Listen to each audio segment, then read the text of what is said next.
are they coming for? Food? No, I really don't know why they come. The floodplains, where the hunting reserve's on, they are good floodplains as well. And depending on the time of year as well, but they'll come and feed on water chestnut. I think an early one is for the screamers. I'm not too sure I think Americans are more familiar with the type of bird, the screamers. I don't think we have many of that species or that family in Australia. So yeah, I reckon the average, that's my average, is around 150 birds. So that would be a lot. Most people are just shooting on weekends. I probably shoot maybe 3-4 times a week.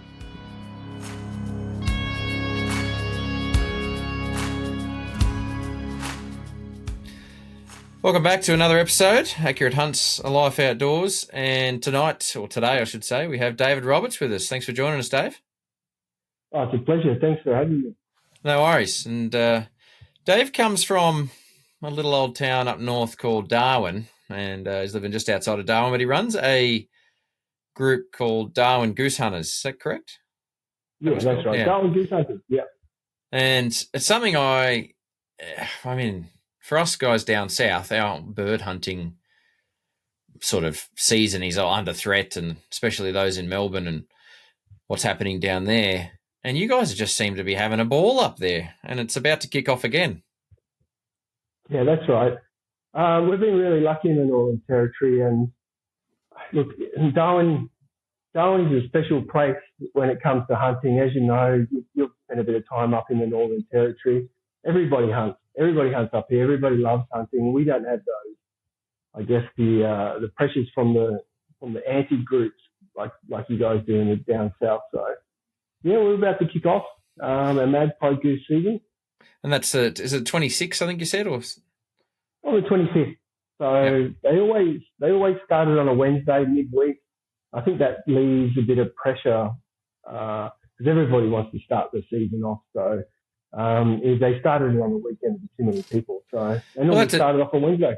Interesting choice, because they do the same thing in Victoria, and that's something that comes up regularly. You know, why is it the Wednesday start? And I personally thought it was a little bit more to do with the anti-hunters down there, but I didn't realise you guys chose a Wednesday as well. But I'm pretty sure there's a lot of people having that day off work, is there? That's it. It's probably so Parks and Wildlife don't have to pay overtime on the weekend as well. I can imagine. That'd be yeah. No, a lot of people have the day off. I've got 5 weeks off for the goose season, start of the goose season. So I'm looking forward to it. The 25th should be good. That's some dedication. We'll get into the goose hunting and things in a lot of detail, but I want to know about the geese themselves. So they're called a magpie geese, but are they what are they doing year round, and why are they so many of them in Darwin right now?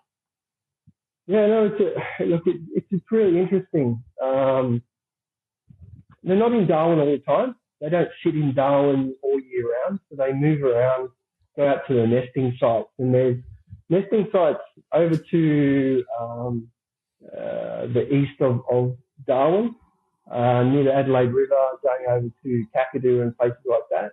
That's a large nesting site over there. And there's also a nesting site over to the west, over near the Daly River. Around the Finnis area, there's a big nesting site over there.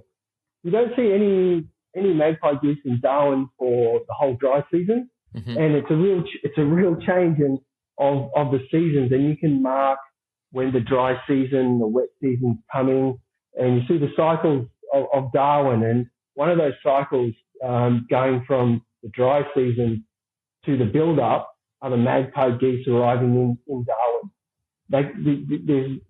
There's none whatsoever. Next week, there'll be hundreds everywhere. And in the parks, in the local footy fields, in the local orchards, they just seem to just come in one big dump. And what are they coming for? Food? No, I really don't know why they come. The floodplains, where the hunting reserve's on, they are good floodplains as well. And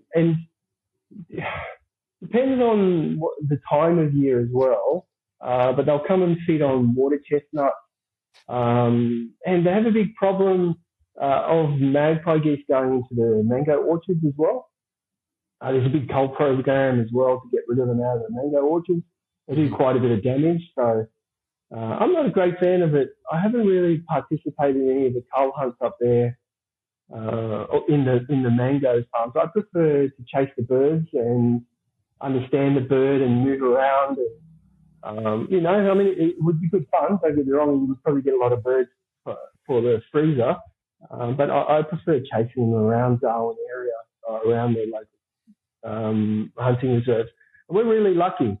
So we have hunting reserves quite close to Darwin City itself. Are they a native or are they migratory coming? No, they can migrate from Papua New Guinea, but it's not a massive influx from Papua New Guinea. They do live up in Papua New Guinea as well, but the main flock would be from Australia. They've got a broad range, and you'll notice that sometimes you get reports of them down in the New South Wales on the east coast, down the east coast of Queensland, but also there was originally a flock down in Victoria when white settlement first came, and then they were just easy to catch, so they got wiped out. But now they've re-established them down there in Victoria as well. So and I can imagine that they just follow from the northern parts of Australia down the great river systems like the Darling River system. They move around, and there's so many of them. There's estimated to be around about 2.5 million in the population up here, and that fluctuates depending on weather conditions, water conditions, all those types of things. So it fluctuates, and that's what sets our bag limits as well. When they do a survey each year, and then they'll set a bag limit from there. Yeah. And what has that bag limit been in previous years, and what is it this year? This year it's 7, and we're allowed 10 ducks, depending on what species you get. But 7, we used to have a bag limit of 10, which is really good. Like 10 is a good number. But then we had some really bad wet seasons, and there wasn't much water around. They did the surveys, and I don't know, the surveys are a bit questionable how they did it. But anyway, that's a bit political. But then we went down to a 3-bird bag limit, and that's to get out of bed at 4 o'clock in the morning for 3-bird bag limit, it's a struggle. You can, and then you end up shooting the bag limit in 5 minutes, 3 birds, and you're off home. There are some benefits because, if somebody was already in your spot when you got there, you knew he was going to be finished in 5 minutes, and you could just get straight into his spot. So there was one benefit out of that. There was a big protest in Darwin when they pushed the bag limit down to 3, because goose hunting is a massive cultural thing up here in Northern Territory. You don't be messing with our birds. Well, besides, your culture and things, obviously there's traditional Aboriginal culture related to geese hunting. What's the history there? That obviously been doing it forever. Oh, they've been doing it forever. Well, magpie geese, it's an unusual bird. It's the last one remaining of its species. It goes back millions of years, the species itself, and on the evolutionary chain or tree, it was the first branch off. Everything went underneath it. They were all ducks, swans, other geese, but magpie geese was the first branch. And it's still, the magpie geese that we have up here is one of the it's the only remaining type of its species here in Northern Territory, well, in the world, in the Northern Territory. So it's a really unique bird. We call it a goose, but is it really a goose? I think it probably got that goose sort of label from its honking noise. It's very similar to what Americans and other people expect from geese, but it doesn't have webbed feet. It actually has like a clawed foot, and it nests and can roost. Sorry, it doesn't nest in trees. It can roost in trees at night, which is no other geese does that. So it's really unusual. If it wasn't a goose, what would you call it? I don't know. It's like, I think the I think an early one is for the screamers. I'm not too sure of I think the Americans are more familiar with the type of birds, the screamers. I don't think we have many of that species or that family in Australia. So, but it's totally in its own branch. It's totally different. There's no other bird like it. There's no two types. There's no regional variations from country to country. It's it. That's it. It's what it is. So it's a very unusual bird. And Aboriginals, I mean, the local Larrakia people here in Darwin love the Magpie Geese and love the Magpie Goose. They're allowed to shoot them all year round. But like I was saying, they only come into Darwin this time of year. So they will only come into the hunting reserves or these parts of Darwin now. So, so they don't shoot them all year round. So they'll really only shoot them, the local guys, when they come into the Darwin area. Guys out in Kakadu will probably be shooting them all year round. But when you've got a population of about 2.5 million, it's all right. I think they can deal with a little bit of pressure. Circling back to your bag limit conversation, that's a per person per day. Yeah. So do we know rough estimates on how many are harvested per year? Well, there's around about 2,500 registered waterfowl hunters in the Northern Territory or in the Darwin area. There is you are supposed to fill out a harvest return or harvest return at the end of the year. For me, I go hunting a lot, and I would probably shoot maybe 150 birds a year. So I can imagine. I'm not a great shot. I've never proclaimed to be a great shot. Do you think that's sort of the average for guys that hunt the whole season, or do you think that's above average? I would say it's above average. I think I'd probably go hunting a little bit more than the average guy. I'm definitely an average shooter. I'm no great shooter. So I reckon the average, that's my average, is around 150 birds. So that would be a lot.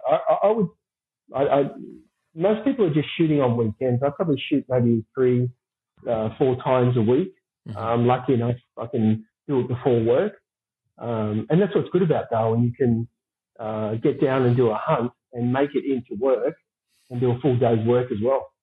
So I just did a quick Google check while we were talking, but it said you were talking about it before. The magpie goose is the sole living representative species of the family. And I'm going to butcher this. I'm a horrible. That's the reason I didn't say it. I read up on it as well, but I didn't want to try. Anserantidae. ANSERANTIDAE.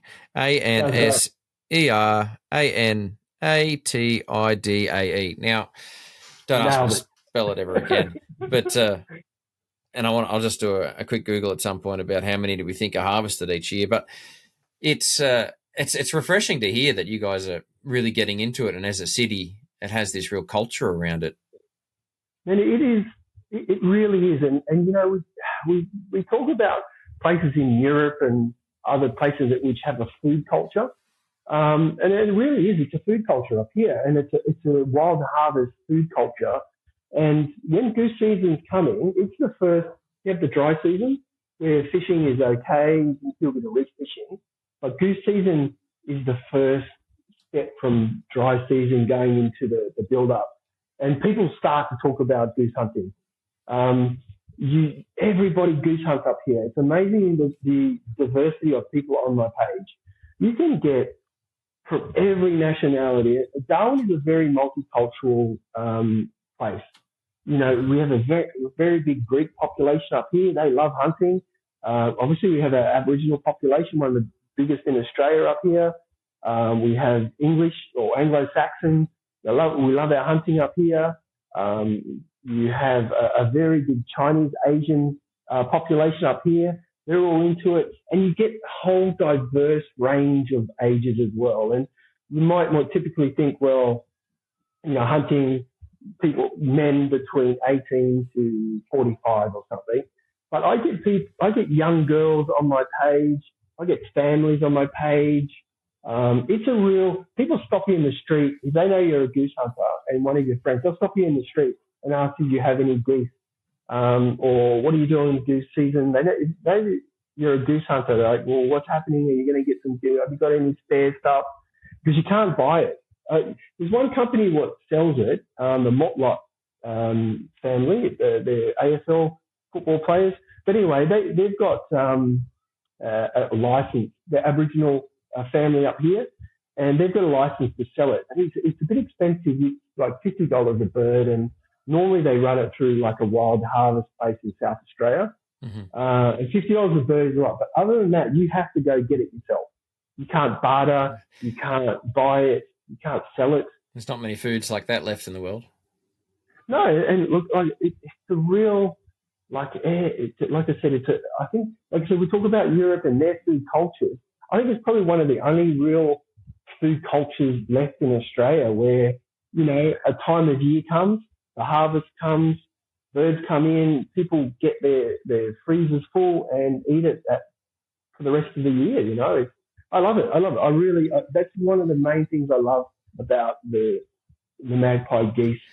I definitely love my food as well, and I'll get into that here in a little bit. I just was Googling while we were talking, and it's saying that up to 18% of total population is taken annually by hunters, with an estimate of 130 to 360, it's very vague, birds per year, with many of those being taken by Aboriginal people.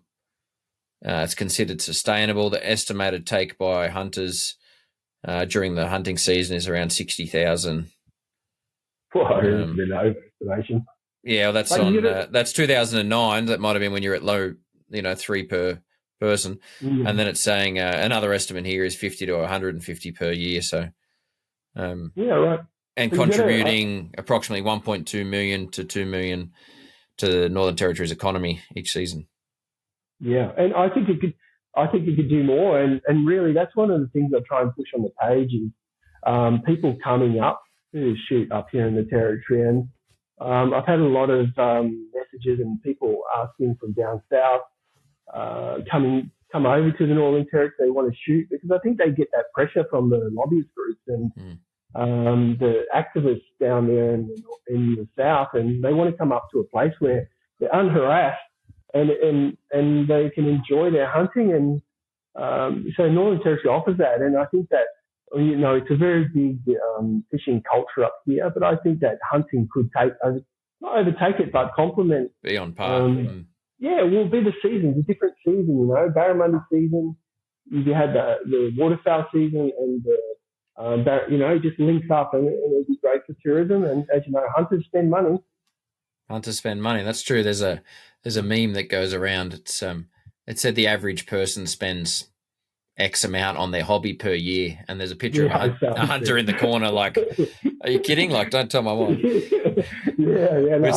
It's not a cheap sport, that's for sure. With you said earlier about registered hunters. What's required to become?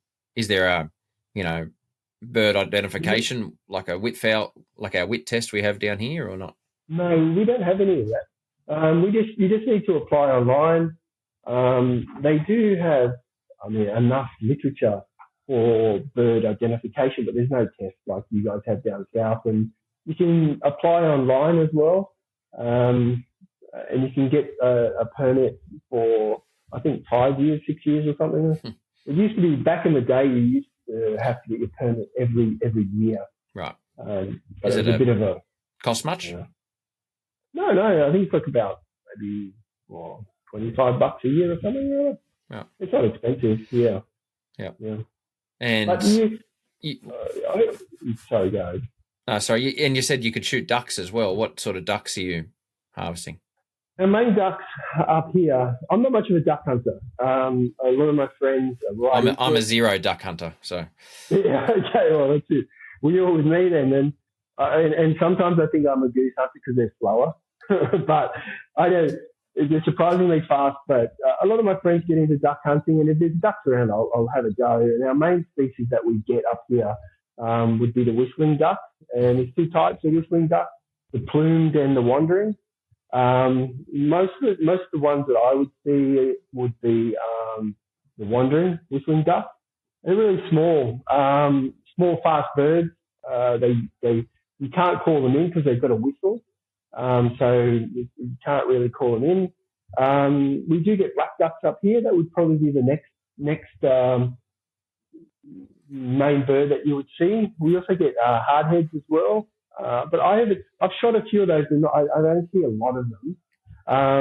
There is pink ear up here as well, but I don't see very many of those. Apparently, there's a bigger population down near Catherine Way, which is maybe 200, 300 do you just see down the road here. Do you just see the duck hunting as interfering with your goose hunting, like scaring the geese away? A little bit. No.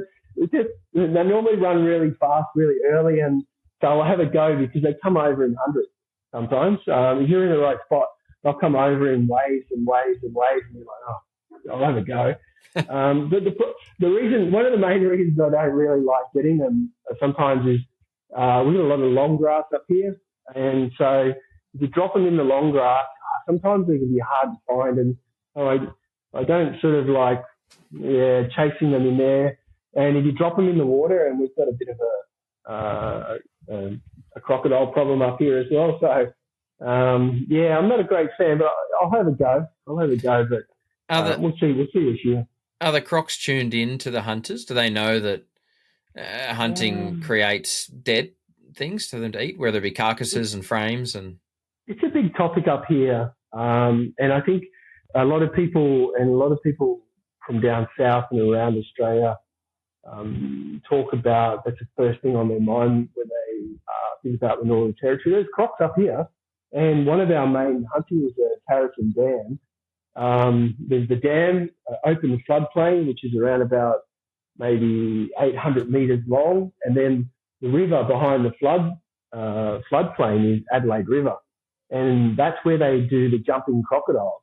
And so that river, exactly right there where the hunting reserve is 4 metre, sometimes 5 metre crocodiles in that river system.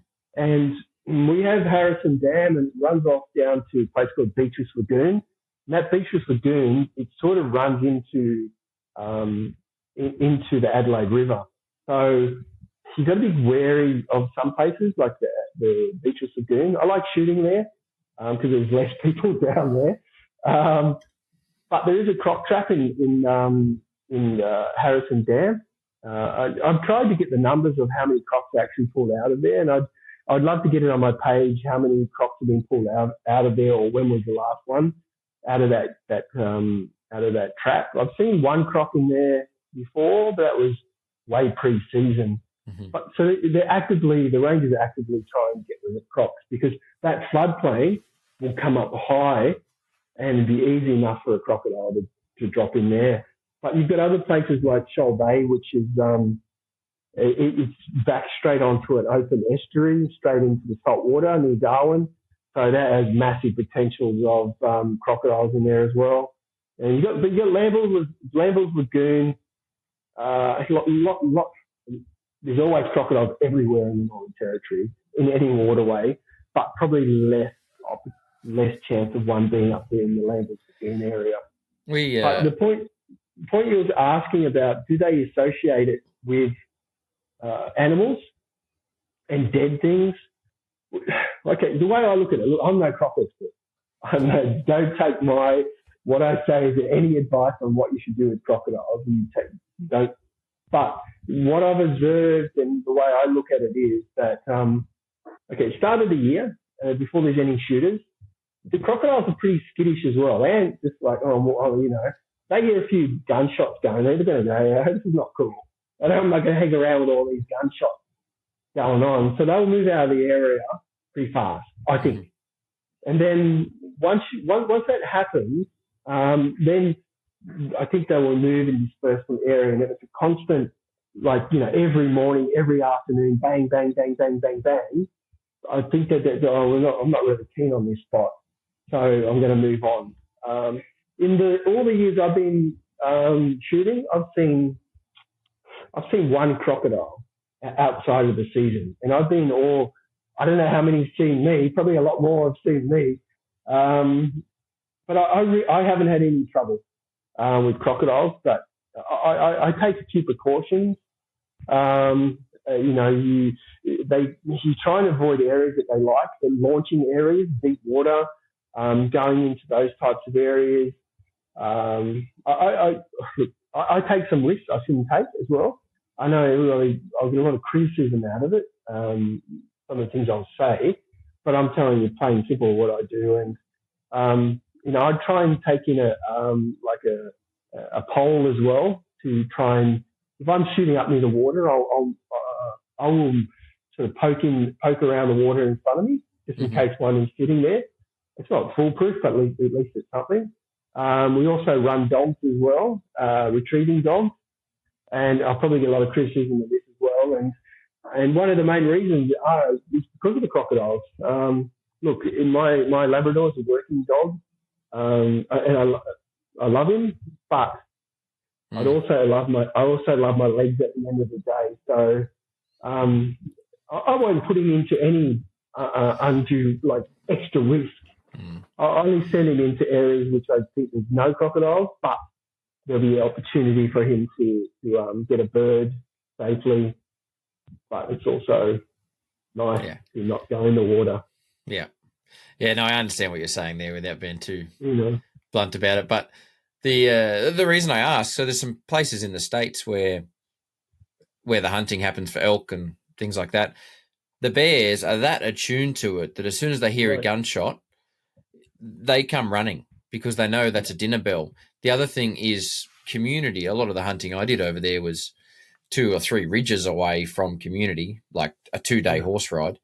So those bears weren't associating our scent with food or, opportunity at least. So eat food or, rubbish or extra snacks. Yeah. But obviously they could be opportunistic and come across a tent and smell something and go for it. But that hasn't been my experience. My experience with that was in towns and close to towns. And that's where a lot of the problems happen, where, these heavily hunted areas, there's always gunshots and dead elk, gunshot, another dead elk.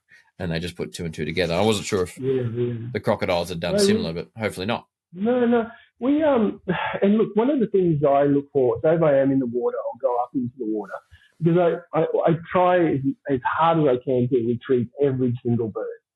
Yes. And so I will go up in the water sometimes and grab a goose if it's close to the edge. There hasn't been that I remember. Except one crocodile attack on a waterfowl hunter up here in the Northern Territory.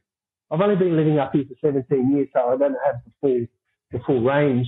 There was one about maybe 4 years ago, but that was out on an Aboriginal community and down south. It wasn't in the Darwin area, and the guy stepped on top of it. And I think that's probably the biggest danger, is stepping on one, not it coming for you. Sure. And it grabbed him, or he got away pretty safely. And it was funny because it was in the local news that he said it was a bit sore, so they went and grabbed a 6-pack of beer and then went to the hospital or something like that. He's a local Aboriginal guy, so down south. But I've never heard of any other interactions with waterfowl hunters and crocodiles. But when I'm in the water and I see a dead bird sitting there, I know there's no crocodile in the water because it's not coming after me. It's going after an easy snack. An easy snack is a dead bird in the water. And I'm sure a crocodile's sitting there going, there's a dead bird there, but I'm going to wait for a human to come. There's an easy feed just there. Yeah. You're going to grab that and piss off. Yeah. That's the way I look at it. And so I've had maybe one incident where I thought, I put some birds down. I shot 2 birds. And then I kept on shooting, but I moved around. I knew the birds were sitting over there. And for the life of me, I reckon I looked for those birds for another hour in the same spot. And then so somehow, I don't know where they went. So that's the only time I've sort of possibly, other than that, nothing. So it's a big topic though up here. Big topic, massive topic. What's the conditions this season? I know you and I have been talking now for a few weeks, and you've been sending me updates, and you're excited because the first birds come into Darwin, and that's the start. And what are the sort of numbers looking like heading into this season? It's been a very wet season, hasn't it? Last year. Yeah, it was. we've had about 4 years of really good wet. Had, like, the last 4 years been fantastic. Prior to that, we had about 3 to 4 years of really bad wet, and that's when we went down to that 3 bird bag limit. But then the last 4 years, we've had heaps of water, a lot of water. And as you're probably aware, we don't have rain for 3 to 4 months a year, not a drop, not a single drop. Actually, we had the first rain of the season today. Last night and today was the first rain of the season. I'll tell you a story about that before you go on. I do know that it's like that up there, but so I'm just looking at my calendar when I was up there. I was up there on the 16th of July through to the 25th of July, and it was on the 23rd of maybe the 24th, 23rd or 24th of July, and obviously we're in the dry season, inverted commas. Never rains up here. No, it never rains up here, and we were offshore fishing, and we got rained on, and we even said to the guide, and you'd probably know of him or who he is, but he said, "No, that's not a rain cloud. That won't make it over here. No, you know what I'm talking about." We got rained on the boat. It wasn't terrible because it was warm anyway. But then we got back to, we were fishing out of, you said it earlier. Where does the inner start? What's that little town there? Daly River? No, the big fishing town with the big pub on the beach. At Dundee. Dundee Beach, that's right. And that's where we were fishing out of. Anyway, we got back to Dundee, and then the whole road, mostly all the way to Darwin, was wet. They actually had a bit of a storm, so that's an anomaly. But yes, I understand what you mean. It is a dry time of year, which is great and reliable for hunting. That's for sure. Yeah, it's good. Like I prefer hunting when it's wet for kids and stuff. But we got our first big rain in Darwin today, and we normally get it around September. And people go, "Oh, it's a wet season early," but then it sort of it stays around for about a week or so. But we've got enough water in our billabongs, in our swamp systems from the last 4 years to cover us across. Yeah. Like it wouldn't have to rain for another 2 months, and we'd still have plenty of water. It doesn't really affect the birds that much at the start. They'll come in no matter what. So there's water here. It affects them as the build-up starts and the build-up starts and there's more water around. Then they spread out a lot more. So it's actually more difficult to shoot them when there's a lot of water around. So, and they will change their habits as well. I do, yeah. So the water, so the water affects them, but it's not the rain yesterday or the rain last week. It's 2 years ago affects them.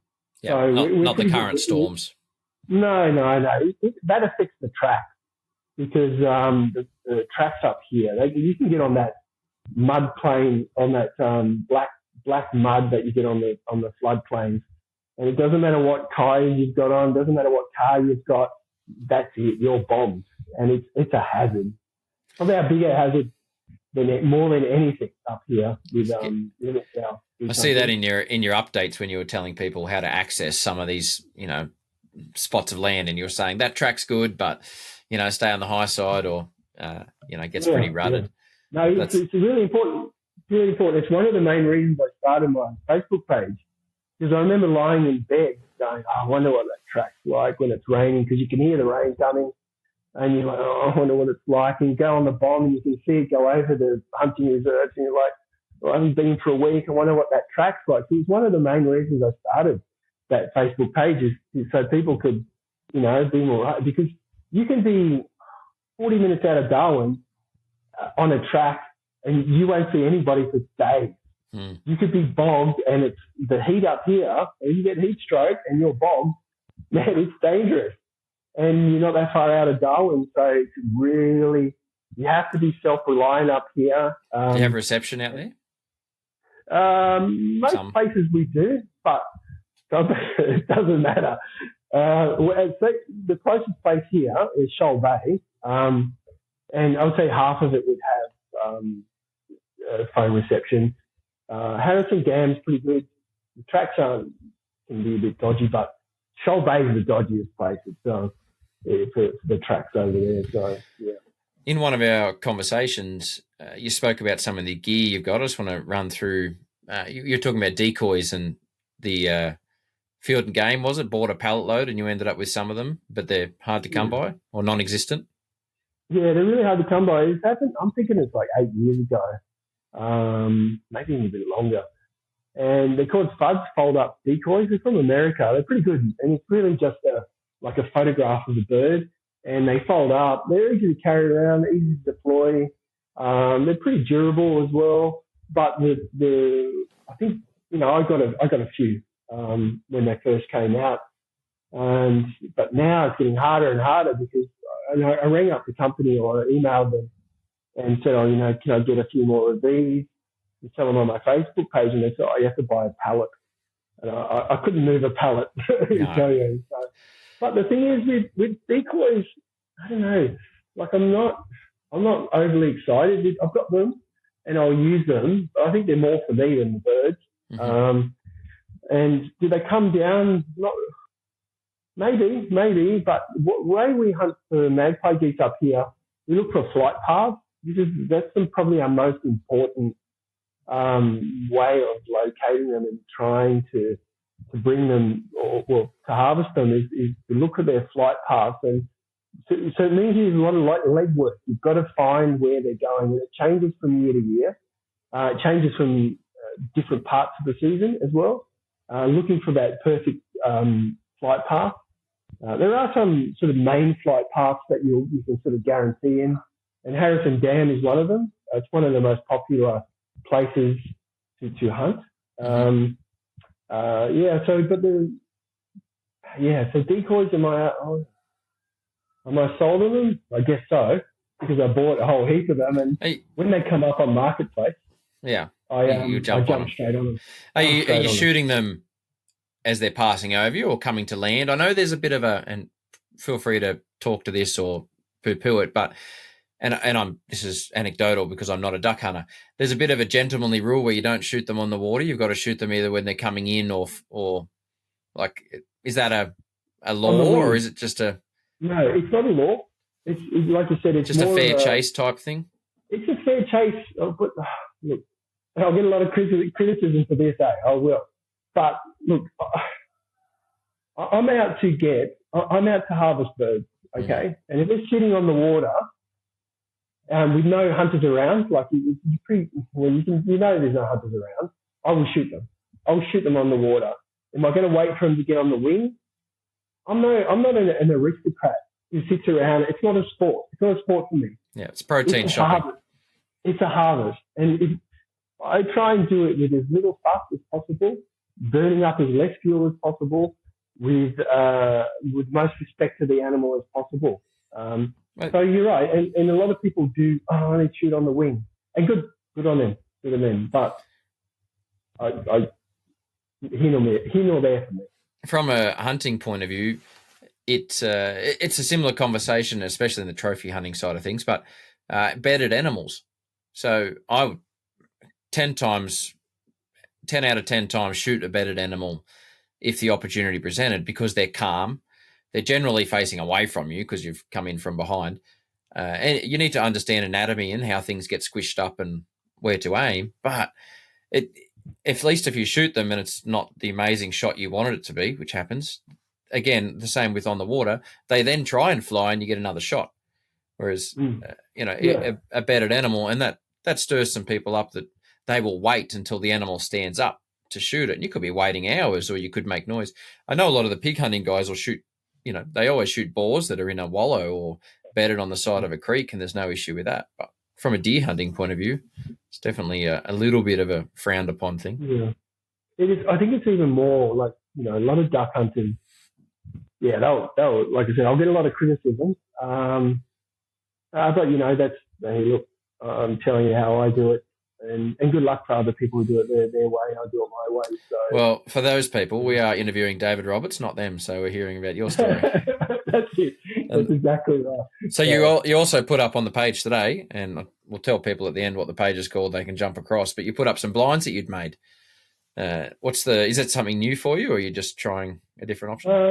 Well, last year I got caught out in the open too many times. There's some great places to shoot with a bit of cover, but I found I think I was probably missing 50% of the birds I could have been shooting.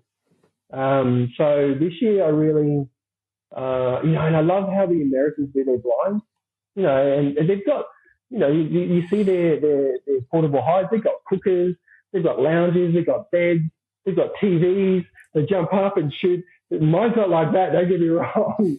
But I just love the dedication and the effort that the Americans go to in especially duck hunting in their sports. Well, all sports that they do, they really go to it. And I think that sometimes we get a bit lazy up here in the territory. People don't wear camo when they go down. They just rock up in a pair of rugby shorts and whatever shirt that they've just been wearing to work in the afternoon, and with a pair of thongs on, and just rock up and have a go, It's still shooting birds, but I really enjoy that part of it, and going the extra mile and getting the extra birds. And I liken it to shooting versus hunting, and like those guys are shooting and you're hunting. Obviously, the same outcome: shoot birds, but different approach. Yeah. I know. I will probably get more birds at the end of the day, and that will go home the small amount. Well, I'll hopefully get my bag limit. And this year, I just thought to myself, that's it. I'm going to do it. And I did, and it was a bit of a rush actually. I did it last night and today, just some stuff from Bunnings. But I got some, the Balinese hut style roofs, that old grass sort of stuff. I got some off Marketplace the other day. Man, it looks unreal. The other Facebook page, man, I'm so proud of it. My daughter calls it my cubby house now. I can't wait to get it written. I really can't. The problem we have, I don't know if they have it over there in their swamps, but if you set that up over here, it'd just be full of snakes and spiders by next season. Yeah, no, this is portable. I've made it portable. Yeah, so you'll bring it home. You'll bring it home each season. Those guys over there, they'll make a pond with a built-in, they'll drop a 40-foot container and bury it and just leave it just above, and then they'll flood it every season and plant the rice and stuff or whatever it is to bring in ducks. It's amazing. Dedication. I really appreciate the effort that Americans go to their duck hunting. They're fanatics. They're fanatical about it. So. Do you have many Americans, or have you seen many Americans or heard of them come across and have a go? Or do they just not know about it? No. Well, what I was saying about the magpie is such an unusual bird. And, there's some Americans are really dedicated to the sport, and they will travel the world shooting birds. And like I said, the Magpie Goose is only one of its species. And the last one, it's a very unique bird. And I think it was last year or the year before, they had a really famous duck hunter called Ramsey Russell come in. He's massive. He's massive in the States.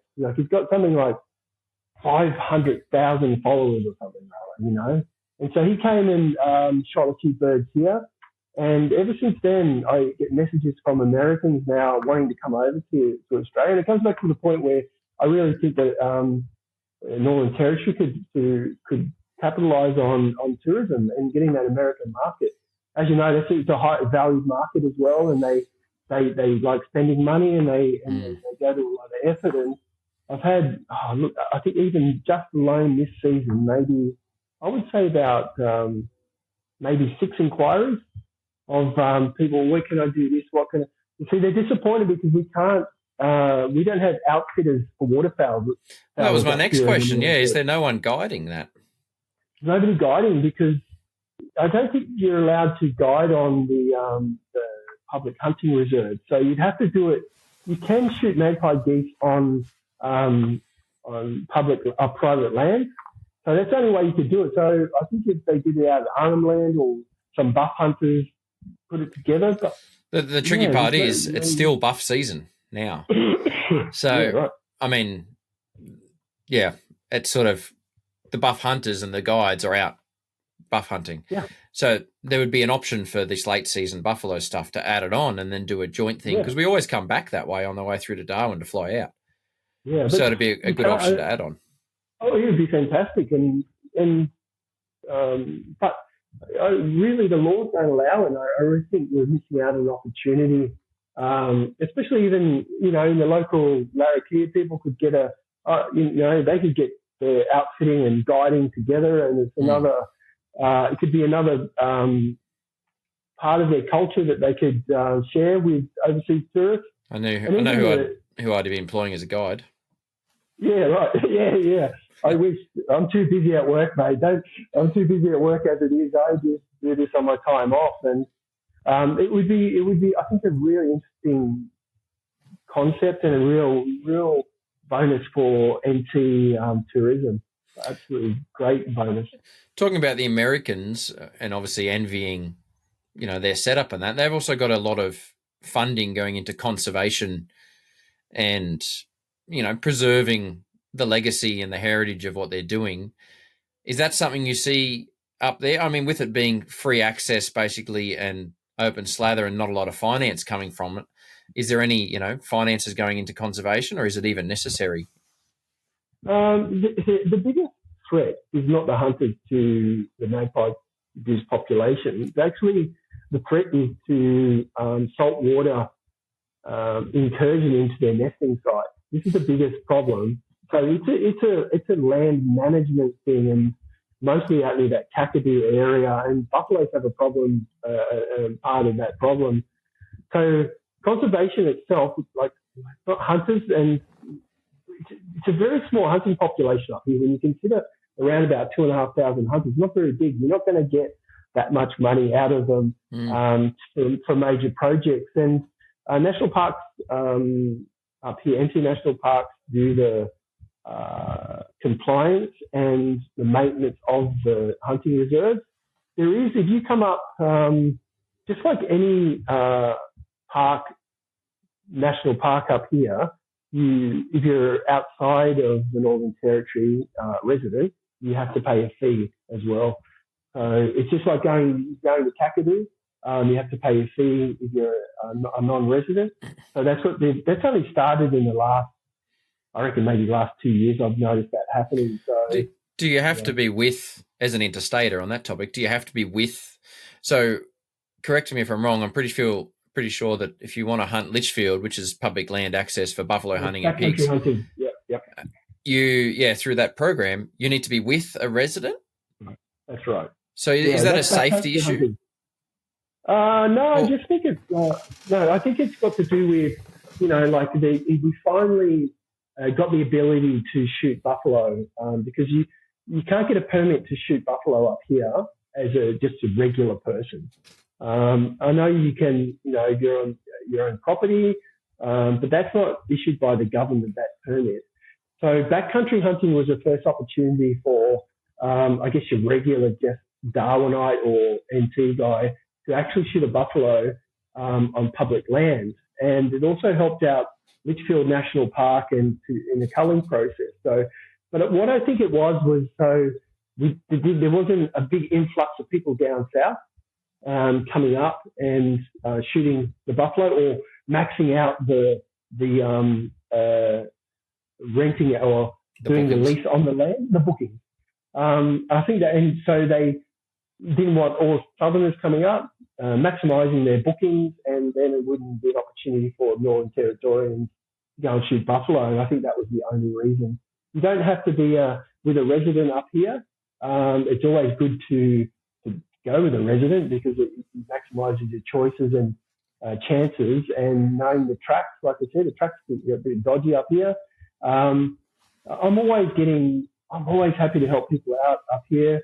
And that's one of the things I focused on this year, was pointing out hunting spots on my page, and just identifying each reserve, where the flight paths are, and just to help people out, just to give them an opportunity to come up here if you're from Victoria or South Australia, and just go, I can hire a four-wheel drive.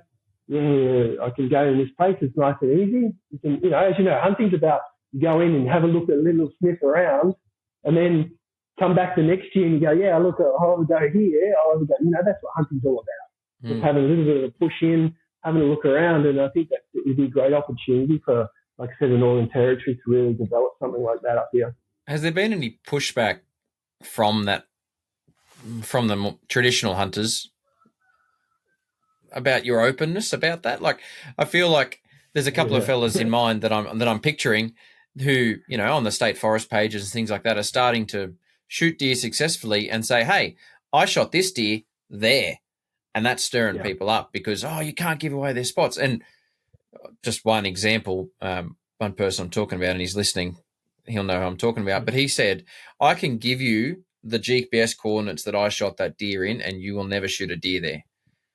And 100%. And I asked him why, and he said, because I'm chasing. He said, you may, I shouldn't say never, but he said the GPS coordinates is 5% of the situation. It's the moon, the weather, the wind, the temperature, the camo, the approach, the time he's put into it.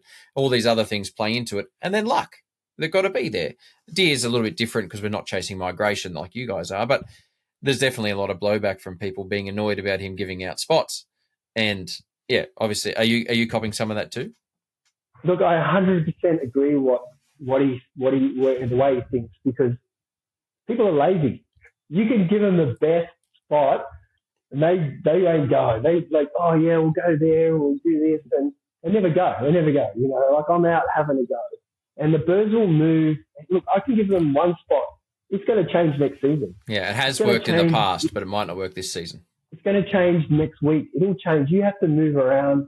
Birds aren't there. You have to move around. And I've been to places where there's hundreds coming over the top. 2 weeks later, not a single bird there. You go back to the same spot at the same time of the year. Next year, not a bird there. 2 years later, not a bird there.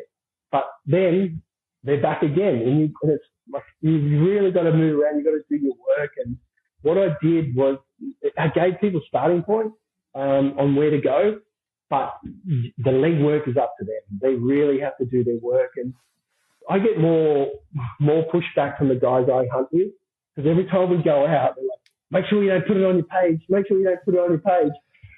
I'm like, well, I'm not stupid. I'm not going to put it, I've got a 2-week delay if I put it on a spot. Or I try not to I put a general area where they might be moving around. But my page is not really for like really experienced people, because they're just doing their own thing. They don't need my help. It's more for, I really love helping people get an understanding of the birds up here, because I love it. I love showing people how good it is up here, and new people coming into the territory and giving them that little bit of a knowledge and a little bit of a taste, and then moving on, and not, giving them, and then they can have a bit of success and keep on going. And they're the people I target. And if the old local guys, so what? I don't care. I never listen to anybody or any criticisms anyway. So I'm hardly going to listen to those guys, but they're doing their own thing, And I put most of my site spots in there, most of them. I left out the little hidden gems, here and there, which I enjoy shooting. And it's sort of, you really have to know what's happening to know where they are as well. So I sort keep those honey holes up your sleeve. Exactly. So, but most of them are there. I've put every single site, all the reserves, all the good flight paths were expected. So yeah. On the topic of helping new people out, I was thinking about it earlier when you were saying you just had your first rain. I had some friends just go hunting on the weekend from our local club, and they got snowed on. They had 5 inches of snow, which is late in the year for snow. And they were down in the Maragal area, but it's not it's not the high country. But a topic that came up from that hunt was a bit about hunter etiquette. They had some beginners there, and hunter etiquette around camp and just around the hunting side of it. Have it's something I try and instill in people. The hunting is only a fraction of it, but what you do during, before, and after is also important. What are some things that is important when you're in these wetlands? Yeah, look, and bird hunting is difficult than deer hunting, because you're more shoulder to shoulder, especially on public land. You can be shooting because you're looking for a flight path as well. So, and there are premium spots, and you can be standing shoulder to shoulder. But all the years I've been shooting, like I probably had one pretty bad incident where, somebody, I'd been there in the morning, they rocked up late and sat right in front of me. But really, it's not that common. So that'd be one etiquette, is to be, give the next hunter enough space. We don't have that. We have some shooters. It gets busy, But really, if you're going shooting during the week, like you can have Harrison Dam, there might be maybe 6 cars down there. So you can shoot your spot you want to shoot most of the time. Weekends, like just like everywhere, can be a little bit crowded. So, I mean, one of the, I guess the biggest issues of etiquette is picking up the shells and picking up rubbish and stuff going along. That's probably one of my things I want to try and focus on this year. And looking, I don't understand why people do it, you know, but it happens, and I guess changing. Look, I understand for young guys, you know, getting new into it, just learning sort of how to hunt, and maybe dropping a few shells here and there. And but there's some which, you know, so I sort of try and focus on those guys, new guys coming in. Like I said, my page is sort of for people sort of like learning a little bit, and I try and focus on, you know, like I don't criticize people. I thank people for picking shells up. Hopefully, you know, I think if you start yelling at people, it just goes in one ear out the other. Approach. Yeah. Another etiquette. Yeah, go. Sorry. No, you go. Another etiquette thing up here is disposing of birds as well. You have to look. The magpie goose is a big bird. Okay, so you will. Some people will breast it and leg it, and then you've got a bit of carcass left. The reason they do that is because there's hardly any fat on waterfowl. It's not like a chicken that you get from a shop where there's meat everywhere. The breast and the legs is the main source, and there's not much meat left over from that. So what you left over with the carcass after that. And so one of the rules are that you are dispersed of the birds. You're supposed to disperse them, okay? And so you will do it. You know, that's up to you to how you consider dispersing of them. You know, 10 metres over there, back into the bushes, 10 metres over there, back into the bushes, and you spread your birds around and move them around a bit. There has been some times where people haven't done that very effectively. But, you know, when I'm scouting out new areas, I look for dead birds. And those lazy guys who don't throw their birds away, I go, oh, yeah, okay, if I've never been to a spot, oh, there's a dead bird there. They must be shooting birds here. I'm going to come back here tomorrow morning and shoot their spot. So clean your birds up, and then people are not going to take the spot. So that's one of the main ways Hide the evidence. I found over the years, finding new spots is looking for dead birds. If you're lazy and not picking your birds up or moving them around, that's it. Boom. I'm on your spot tomorrow. And what are you shooting with? Shotgun, obviously, but still lead up there? Is it? Yeah. No, you're not allowed to use lead shot, just for toxicity. They're allowed to shoot lead shot in communities, but not in our local hunting reserve. So it's field shot. I'm a cheap ass hunter. I'm not going for the big, the goose hunting shells, which cost like $360, $300 a packet. I go for the cheapest one on the market at the time, the one on sale. Sometimes most of the time I prefer BBs. They've got a bit of a punch to them. And the magpie gets a very, very coarse feathers. So you can nail a goose and it'll just keep on flying. And you go, I know I hit it. I heard it hit it. But it just like ricochets off their feathers, and it's like, so you need a bit of something, a little bit of power and a bit of pack, that packs a bit of punch. But last year I shot some number 2s, which are a little bit more, they got a little bit more diversity with ducks as well. And like I said, I'm not much of a duck hunter, so I ain't chasing it. And the only reason I had these is because a friend was selling them. And he had a whole heap of them. I'm like, yeah, okay, it's cheap. All right. Are you trying to head and neck? Is that your preference of shot, or you just center mass? I try center and mass because the down feathers are a lot easier to penetrate, I found, for me. If they're going away from you, like if you shoot them up the back feathers, no way you get them down. And some of those long shot, high shots that some waterfowl hunters like to go for, it's almost impossible to get those bigger birds. And in that case, you've got to go for a headshot. And so they're very tough birds, hardy birds, hard to bring down. You really got to nail them. When they're flying flat, or, not like upright, like they're coming into land, is their head stationary? Like I'm picturing like a Canadian goose in there's a movie Fly Away Home, and they're all flying in formation, and then like dead flat, and it's just the wings moving, and the torso and neck are just straight. Is that realistic? Yeah. No, that's how it's the same. They act in very similar ways. Is your Canadian geese and your snow goose, and maybe like not the numbers, but the bird itself, the way it flies, it doesn't glide. It's always flapping, so you can sort of tell what's coming in. And it's good because it's a larger bird. We've got two main protected species up here that we can't shoot, which is the Burdekin duck, but it's pure white and it knows it's protected. It'll fly straight at you. But it's a little bit smaller, so you can tell, and it's got a squeak to it, and it's white. So the other one is the pygmy goose. It's a lot smaller, faster. It's just hard to sure.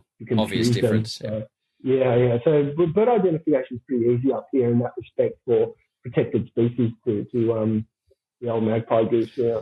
So you alluded to it at the start. We're heading to the end here. I want to get to the exciting part, which is the food.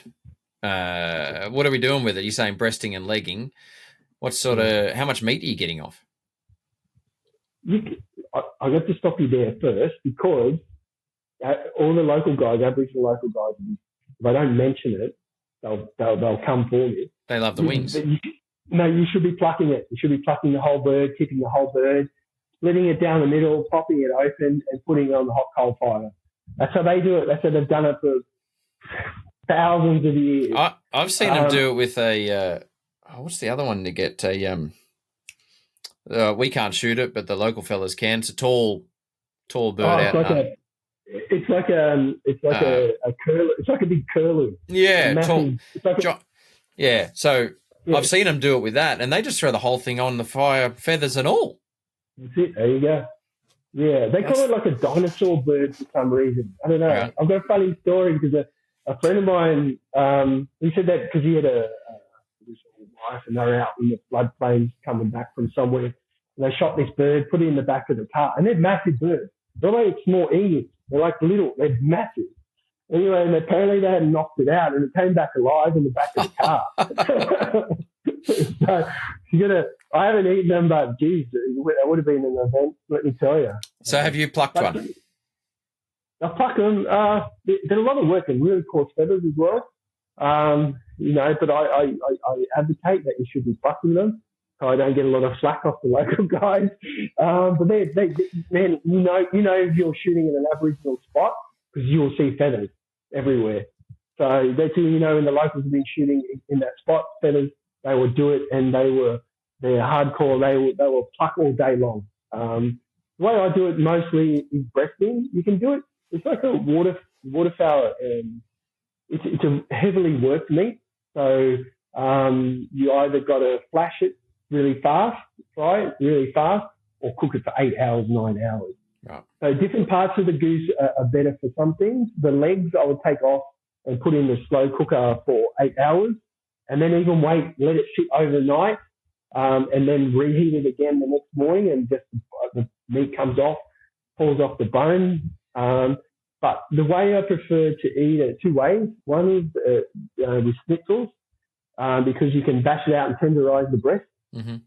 Flash fry it, goes, and you can taste the bird. You're not really overpowering it with any other flavour. Bam, like that. And the other one I do is the hot smoke the breast. But like I was saying, we've got a big Greek community up here. They love to do it Suvla style. And they reckon it's the best way of having it. It's unreal.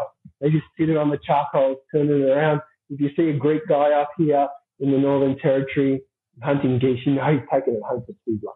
Is that full birds? They just do the full bird? They sort of cut it up. They chop it up and put it on the sword. And then over she goes, mate.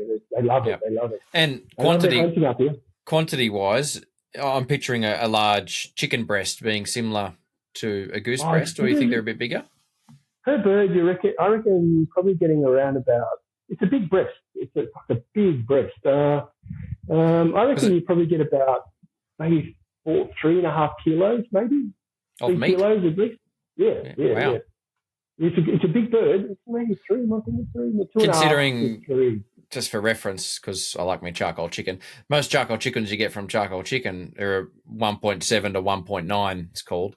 So that's what they weigh, 1.9 kilos as a charcoal chicken. So and that's including the frame. But, bigger than that, right? No, it'd be bigger. It'd be bigger. It's a really red meat as well. Like you get, waterfowl, organic waterfowl, it's a heavily worked breast. So there's a lot of blood pumped through it. When you get your chicken, it's white because it hasn't been doing anything. So heavily worked breast, a little bit of fat on it. You get a lot of orange fat, and the bird changes throughout the year. You'll get later towards the end of the year, you'll get them feeding on chestnuts, water chestnuts, native ones. And so the locals prefer that time of the year because of just adds to the flavour. But then you've got them up in the mango farms as well, and people reckon they take on animals take on what they eat, and so they might get a little bit of a mango flavour to them as well. That'd be nice a bit of mango chutney on there. I've been using a friend of mine, a colleague at work, I should say, he's been making biltong for me. And when I was in Africa, I picked up this flavouring. I didn't buy it there. I picked up a love for it, and then I bought some since. But it's a dried mango chutney powder. And then after you cut the biltong up, you sprinkle it on like we would chicken salt. You put it in a brown bag and you shake it around after you've sliced it. Yeah, right. Sounds good. I love biltong. Well, another on the food. Can you jerky the breast or anything, or biltong? Is the thing? Yeah, it does jerky. You can do it pastrami. I've seen a few recipes. You can do it just like with kebabs as well. Mm-hmm. As long as it's done fast, the breast. And see, a lot of people, it's like everything. You say, I've been eating that. Oh, it's too tough. They just haven't cooked. They don't cook it properly. Yeah. It's like, that's all it's gamey. Oh, is it really? Oh, that was my other question. What about flavour? Tastes like Magpie Goose. I don't know.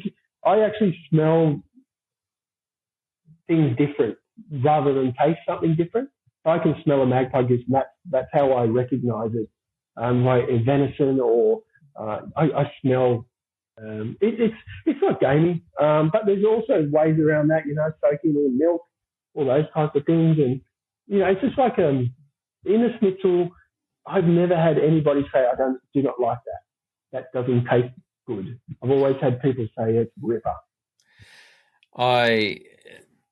Previous podcasts, I've been putting this out there where, people can send in a question, and I've had a whole heap come in, and basically we read them out on air, 2 or 3, and you answer them based on your experience, and then you pick the best question, and that person wins a hat. And then all the questions that get sent in over the year, everyone goes in the draw to win a hunt with me, which you and I need to talk about because you're interested in shooting fallow.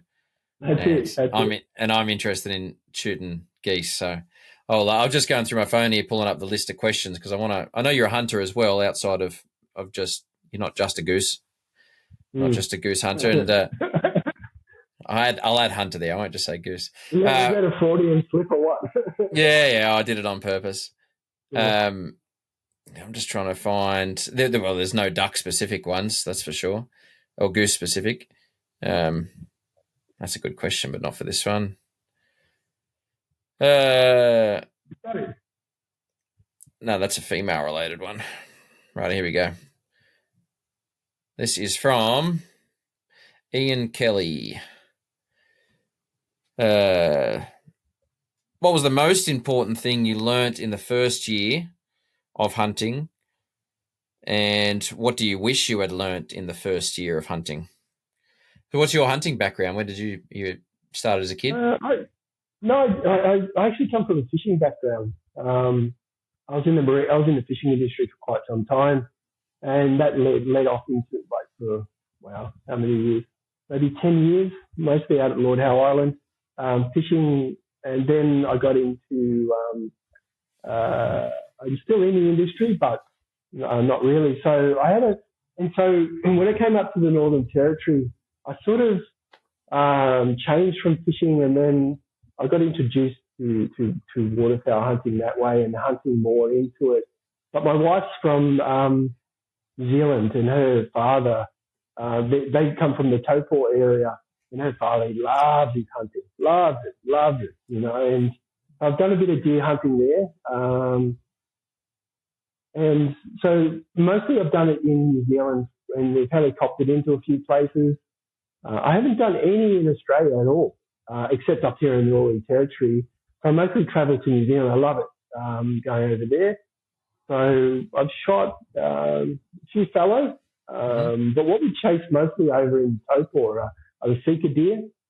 And I wish there was an easier deer to hunt, but I'm sure it's got to be the hardest deer to hunt is the sika deer. Right. So that's my hunting background. I've probably been doing waterfowl hunting for maybe 17 years. And, with that is pig hunting up here as well on the hunting reserve. So I've chased a few pigs. Do you want me to answer the question? Yeah, if you remember what it was. Yeah, I remember. So it was a long sorry, I could talk a bit. I can remember what it's. What would I like to? The first year is putting in the time and effort. You've got to put the time and effort in. You might get lucky and nail something the first trip that you go on, but it takes time. It takes time learning an area, learning the animal as well, its habits, knowing about your conditions, knowing about yourself as well, what your capabilities are. Knowing your animal is probably what I would have liked to have known first in my first year of hunting. And then with that in mind, what's something, if you could just teach all your beginners one question or one thing to learn, what would that be? What would be the most important thing? The same thing again?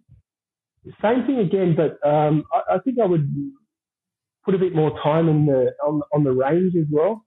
Yes. Early, getting to know guns. I'm not a gun person. Like I use them to go and collect food and come back. Yeah.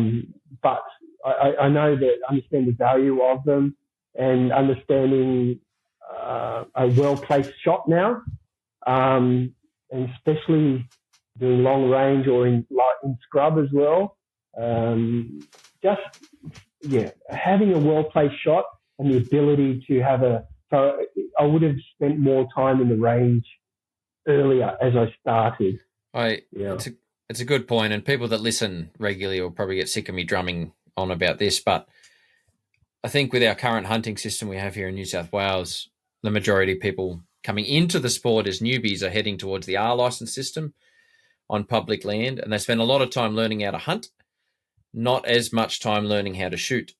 And then when the time comes to shoot something on their hunting trip, something happens. Quite often they'll get it right and everything goes to plan, but it's just because it actually, coincidentally worked, not because they had the right, the breathing, shooting methods, standing offhand, leaning up against a tree and things like that. So more range time. It doesn't matter what level of our sport you're at, the more time you can spend at the range, the better you are. Before I go on a big trip where I know shots are important, I wouldn't call a buffalo trip an important shot trip because there's so many buffalo, it's not an issue. But if you're out, and you're going on a red deer hunt or something and there's only one opportunity you're going to get all week, I'll go out the back paddock and shoot 100 rounds with a 22.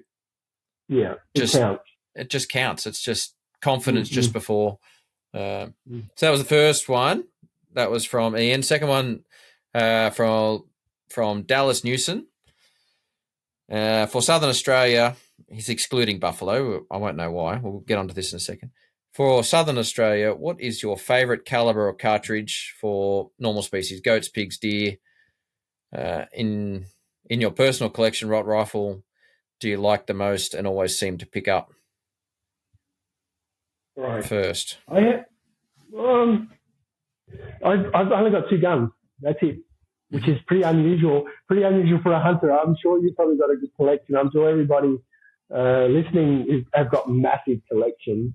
But I try and keep it to a minimum, the guns I only use or need to use. How many fishing rods have you got? Oh, geez. Yeah, see? I've got 20. I've got one for everything. If I go on the boat by myself, I take 8 rods on. Yeah. That's because I got one for that, one for this, 2 for that, one for that. Okay, so it's the same with us. It's the same with us for shooting. Yeah, look, I totally understand. But anyway, what's your rifle caliber? So you got a 12 gauge? Yeah, the 12 gauge, and I've got a 308. I shoot a Lithgow 308. Great gun, cheap. It was cheap. Great Australian gun. Pulled it out of the box. Nailed animals left, right, and centre with it. You know, it's good, cheap, reliable gun for me. And so that's the two calibers and or the two rifles I have. And, I'll answer the question because I mean I think I know I've met Dallas just recently, and I think he was aiming this at me specifically. But my favourite, which does get a fair run, even though it's not the great things for the animals I'm shooting, but it's my 416 Ruger, and it's a big gun. It's my guide gun, but I just love it. I love big calibers. You know, I'm a big enough guy. I can handle it. It doesn't hurt that bad. It doesn't hurt at all, really. It's a push.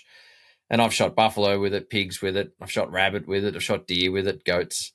It turns those smaller things inside out. But it's just the most fun thing to do with that gun is to take it to the range and let someone shoot it who only shoots 308s. Right. Yeah. Well, that's a good question I would have for you. Is like, okay, so I've got my two guns, two workhorses. What would you suggest to go to the next to put in my in gun safe? Like, you know, if you're with those two, which are totally opposite. Yep. No, it's a good start. It's a good question. My follow up. I rarely answer a question straight away. My follow-up question is, what do you want to use it for? Because a bit like your fishing situation, quite often you go on a hunting trip to a property and you're like, all right, well, there's rabbits, there's goats, there's deer, and there's pigs. Well, if I can only take one gun, a 308 is going to do all of those things successfully. You're going to turn your rabbits into mist. But if I'm going away for a week and I'm on a property and there's a bit of downtime, I'll take a 22 to walk around, shoot some rabbits, shoot some cans, shoot some targets, have some fun. But 223 is my favorite caliber for small to medium game. Across the board for plinking, shooting targets. It has no recoil. It's, an effectively cheap round to use. I've got 223s in the cabinet. One's the wife and two of mine. Right. And, that's one of my favorites. And that's following on from his question here. My favorite caliber would be the 416, but my favorite gun would be one of my 223s. It's dead accurate every time out to 300 or 400 meters. I know what it's doing. I'll happily shoot deer with that. And by deer, I mean fallow.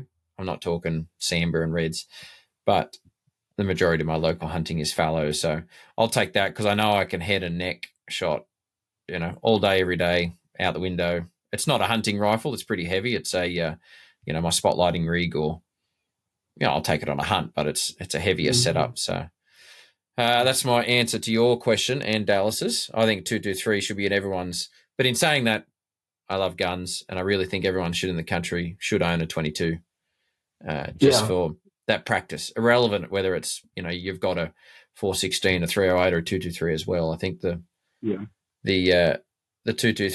22 is a great caliber to get your eye in. Now, last one is from Luke McKinley. What are your thoughts on anti-hunters and the best way to approach when asked? Example, avoid them and give them no comments, or try and explain what we do and why we do it, or try and show them the benefits if it's done properly. What are your thoughts on that, and have you had any run-ins? No.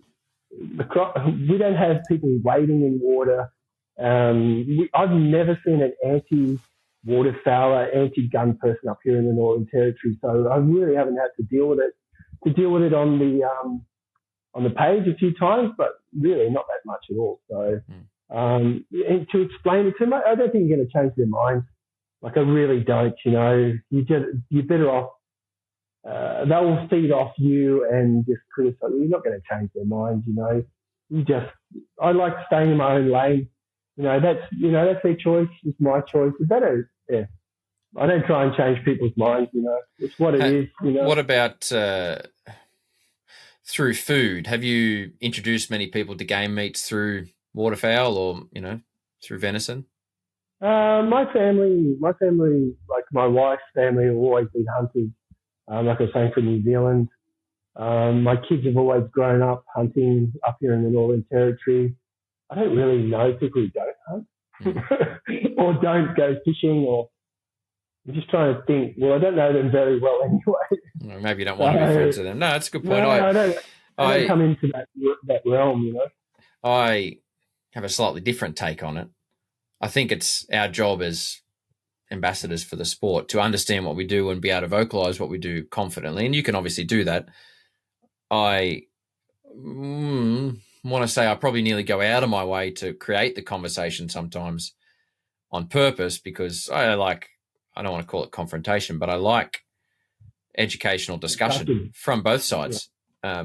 Some of my best discussions about hunting have been with anti-hunters. And what irks them the most is when I inquire about their beliefs and why, because they're happy to talk about mine and why mine are wrong.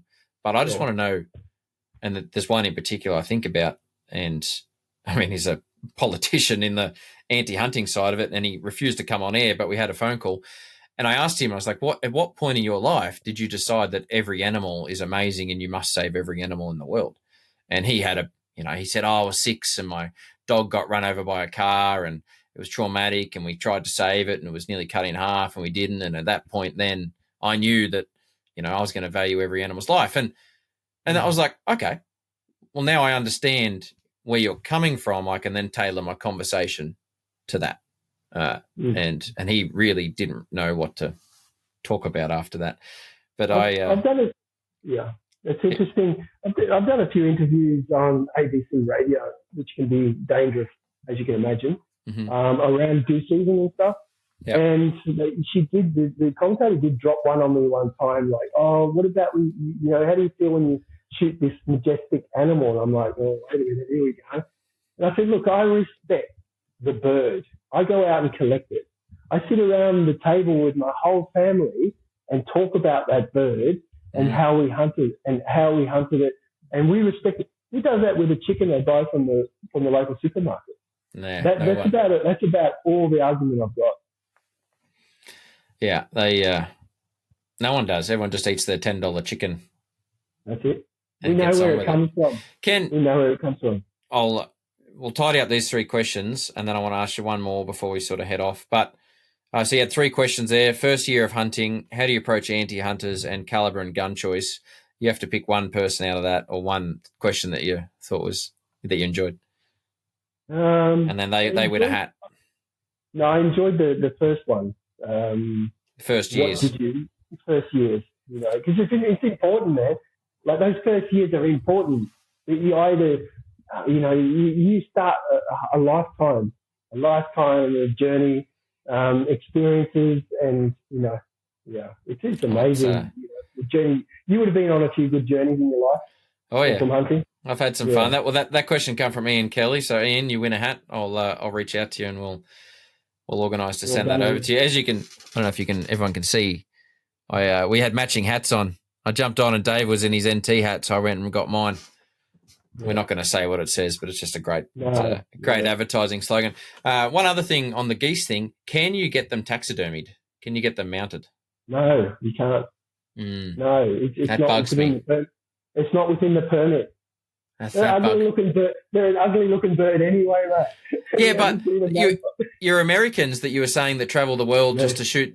That's important to them. Yeah, because they will have it in the trophy room as an Australian Magpie Goose. No, it's outside your permit. You can't do it. That's silly. Yeah. I don't understand that, because once it's dead, it's dead. I have similar opinions with the trophy import bans. You can go to Africa and shoot an elephant, a lion, a leopard, but you can't bring it back. It's already dead. It's done. I don't know what the reasoning is behind it. It's got to do with the bartering, and I don't know. Like, it's an unusual subject, but no, you can't do it. Yeah. Is there anything else you want to cover off, mate? Are you all talked out? I know you can talk for hours on this stuff. I thought we're only halfway there, mate. I'd keep on talking about Magpie Goose. I reckon we probably covered half of that Magpie Goose.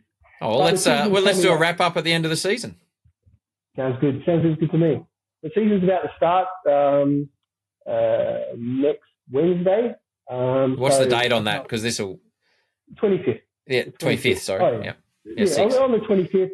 So it's a great time of year in the Northern Territory. Like I said, it's it's a great time for Darwin and its people. And it's like it's a great cultural event, Magpie Goose hunting season in the Northern Territory. So that's what I can't wait for. And if people want to get in touch with you and jump on the page, what is it again, and how do they find it? Yeah, just jump on Darwin Goose Hunters, Hunters with a Z. It's the most popular. It's the most popular goose hunting page in the world. Magpie goose hunting page in the world. It's the only one. So that also makes it the worst as well at the same time. But if you Google Magpie Goose in Northern Territory, it'll come up. Just message me if you're coming up from down south. I'm happy to show people around. I'm out hunting as well. You're more than happy to tag along with some good information on my page. So yeah, jump on and have a look. It's full of great information, and I really like that about it. You're very open about it, and obviously you keep things up your sleeve, but what you are giving away is, valuable information. I've learned a lot, and I know nothing about it. So I intend to. I have some clients booked for next year. I'm just trying to. The dates don't line up, but I'll see what we can organise and try and get some boys from down here to come up and. Yeah, come up. It's easy, mate. The hunting reserves are 40 minutes out of Darwin. Nothing. Yep. So you just stay in a hotel in Darwin and breast all your ducks in the main street. Yep. That's it. No worries. Don't worry about that. It's probably happened before.